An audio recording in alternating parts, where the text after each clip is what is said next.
অ্যাসোসিয়েশনের তরফ থেকে অনেকদিন পর একটা কাজের লাইভ নিয়ে এলাম। আপনারা দেখতেই পাচ্ছেন যে পর্ষদের সামনে আমরা রয়েছি। আমাদের সাউন্ড, ছবি সবকিছু ক্লিয়ার এলে একটু মেসেজ করে জানাবেন। আচ্ছা ঠিক আছে, স্টার্ট করো, চালু করো, বলো। আচ্ছা, আমরা অ্যাসোসিয়েশনের তরফ থেকে আজকে এসেছি মানে 22 স্টেট রিক্রুটমেন্টের নোটিশের আচ্ছা, বিষয়ে কথা বলতে। যেহেতু আমরা কিছুদিন ধরে দেখছি মিডিয়াতে দেখা যাচ্ছে ডিসেম্বর মাসেই নাকি নোটিশ আসবে, তার কতটা সত্যতা আছে, কি ভ্যাকেন্সি আসবে, এইগুলো জানার জন্য আমরা এসেছিলাম। সত্যি নিয়োগ মানে ভ্যাকেন্সি চেয়ে পাঠানো হয়েছে কিনা। তো অনেকক্ষণ অপেক্ষার পর আমাদের গৌতম পাল মহাশয়ের সঙ্গে সভাপতির সঙ্গে দেখা হয়েছে। তো আমরা কথা বলেছি, অনেকগুলো বিষয়ে কথা বলেছি, তার মধ্যে যেগুলো বলা যাচ্ছে সেগুলো বলছি। আমরা জিজ্ঞেস করেছি যে নোটিশ কবে আসবেন, তো উনি বললেন যে ভ্যাকেন্সি স্যার 2 মিনিট হচ্ছে স্যার 2 মিনিট। ঠিক আছে ঠিক আছে। আমরা হচ্ছে বললাম যে নোটিশ যেটা মিডিয়াতে ঘুরে বেড়াচ্ছে সেটা সত্যতা কি, মানে স্যার কি চাইছেন, নোটিশ কবে দেবেন। তো উনি জানালেন যে নোটিশ উনি নাকি মানে যেটা ওনার বলার কথা সেটাই বললেন যে নোটিশ আমি রেডি করে রেখেছি, ভ্যাকেন্সি দিলেই আমি দিয়ে দেবো, এখনই ভ্যাকেন্সি দিলে সন্ধ্যেবেলায় দিয়ে দেবো, এরকম আমি বলছেন। তো যাই হোক, উনি বললেন যে আমি চেয়ে পাঠিয়েছি, এটা একদম বাস্তব সত্য, তোমরা যদি যাচাই করতে চাও যাচাই করতে পারো, এখানে কোনো মিথ্যে নেই। প্রথমত ভ্যাকেন্সি দেবেন এই বিষয়ে যখন জানতে চাইলাম, উনি বললেন ভ্যাকেন্সির কথা আমি বলতে পারবো না, চেষ্টা করছি পর্যাপ্ত পরিমাণ ভ্যাকেন্সি দিতে। আর হচ্ছে আমরা আরও একটা বিষয় যেটা আমাদের অনেক সদস্যরা ফোন করে বলেন যে তাদের ডিসেম্বর মাসে অনেকেরই আছে যাদের হয়তো বয়স শেষ হয়ে যাবে, সেই বিষয়েও কথা বলেছি। উনি বলছেন আমি চাইছি যাতে বয়স থাকতে থাকতেই একটা নোটিশ দেওয়া যায়, সেই বিষয়ে চেষ্টা করছি আমি। তো এইসব কথাগুলো আরও যে কথাগুলো হয়েছে শিল্পী বলো। প্রথমেই সবাইকে অ্যাসোসিয়েশনের গ্রুপের সকল মেম্বারকে এবং সকল 22 স্টেট পাসকে স্বাগত। আমরা আজ অনেকদিন পরে লাইভটা করছি, কারণ আপনারা সকলেই জানেন যে খুব একটা কাজের ইনফরমেশান দেওয়ার না থাকলে আমরা নর্মালি খুব একটা লাইভ করি না। তো আজকে আমরা এসেছিলাম বহুদিন পর, এর আগে বহুবার এসেছি, যেগুলো হচ্ছে ডাইরেক্ট সেক্রেটারির সাথে বা কখনো মানে ডিএসের সাথে, ডেপুটি সেক্রেটারির সাথে দেখা হতো, যা কথা হতো, অতটা যেগুলো মানে কাজের হতো না বলে অতটা সবসময় লাইভ করা হতো না। আজকে আমরা প্রেসিডেন্টের সাথে মানে গৌতম পাল বাবুর সাথে কথা বললাম, দেখা করলাম, অনেকক্ষণই কথা হলো। যাই হোক, আমাদের যেটা মোস্ট যে আর কি জানার বিষয়টা, যে মিডিয়াতে যে একটা হিউজ মানে একটা যে সকল জায়গাতে ছড়িয়ে দেওয়া হয়েছে বা ছড়িয়ে যাচ্ছে যে আমাদের খুব তাড়াতাড়ি নোটিফিকেশন আসবে, কেউ বলছে নভেম্বরে, কেউ বলছে ডিসেম্বরে, এর সত্যতা কতটা।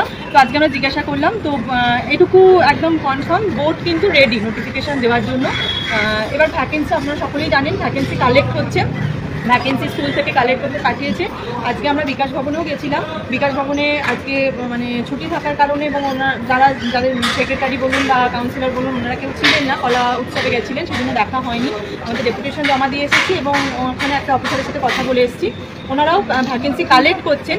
ভ্যাকেন্সি কালেক্ট কমপ্লিট হলেই ওনারা কিন্তু বোর্ডকে পাঠাবেন। আর বোর্ডে যখন ভ্যাকেন্সি পেয়ে যাবে, যখন অ্যাপ্রুভাল পেয়ে যাবে, তখনই কিন্তু নোটিশ দেবার কোনো কিছু বাধা নেই। মানে এখন কিন্তু আর কোনো কিছু বাধা নেই, মানে আগের কোনো রিক্রুটমেন্টের জন্য বা কোনো আইনি জটিলতার জন্য কোনো কিন্তু কিছুই বাধা নেই। এটা কিন্তু স্যার পুরোপুরি বললেন যে আমি কিন্তু রেডি নোটিশ দেওয়ার জন্য, মানে আমি সকালে পেলে বিকালে নোটিশ দেবো, মানে সকালে ভ্যাকেন্সি পেলে বিকালে নোটিশ দেবো, এরকম বললেন।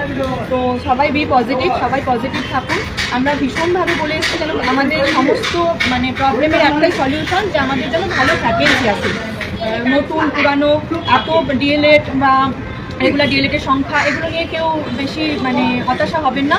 সকলকেই আমরা বলে দিয়েছি যে সবসময় আমরা বলছি যাতে বেশি ভ্যাকেন্সি, এবং উনি আশ্বস্ত করেছেন যে আমার দ্বারা মানে গৌতম বাবুর দ্বারা যতটুকু করা যাবেন উনি ততটাই চেষ্টা করবেন। তো আমরা এর বাইরেও আরও কিছু, যেমন প্রশ্নগুলো হয়তো আমরা লাইভের উত্তরগুলো বলতে পারবো না, কিন্তু আপনারা সকলেই জানেন আমাদের বিএড সার্টিফিকেট বাতিল মামলা একটা খুব ভাইটাল মামলা, সেই বিষয়ে বোর্ডের সম্পর্কে আমাদের কিছু কথা হয়েছে। আমরা এটা কেসের ম্যাটার, আমরা ওপেন লাইভে বলবো না।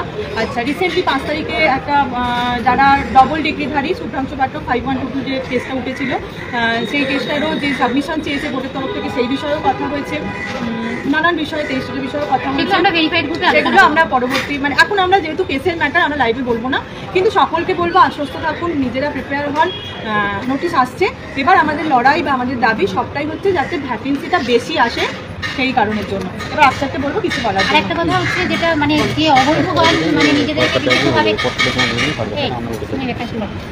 যে অবৈধ কিছু ব্যক্তি আছে যারা নিজেদেরকে বৈধ প্রমাণিত করার জন্য বিভিন্নভাবে চেষ্টা করছে আমাদের রিক্রুটমেন্ট প্রসেসে ঢোকার জন্য, সবাইকে বলবো যে এই বিষয়টা একটু খেয়াল রেখে আমরা যখন কেসগুলো লড়বো সহযোগিতা করবো।